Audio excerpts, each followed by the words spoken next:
Vous cherchez à illuminer un coin sombre de votre jardin ou de votre terrasse, j'ai la plante parfaite pour vous, l'Okuba du Japon. Alors déjà, dans un premier temps, personnellement, je la trouve très belle cette plante. Elle a un feuillage panaché, donc vert avec des taches blanches, crème.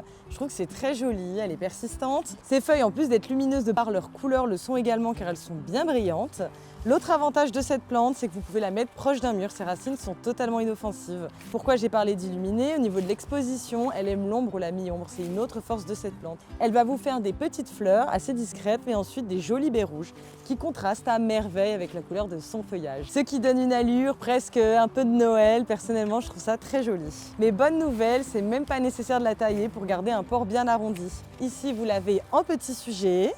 Voyez un petit peu ce que ça donne, mais en plus grand sujet. Juste derrière moi, vous voyez qu'elle a vraiment un port naturellement arrondi et que ça peut super bien habiller également le bas d'un arbre qui apporterait beaucoup d'ombre. Elle va bien se mettre autour et ça peut bien étoffer un massif. Elle résiste jusqu'à moins 15 degrés, résiste plutôt bien à la sécheresse une fois bien installée, mais elle préfère quand même les sols frais.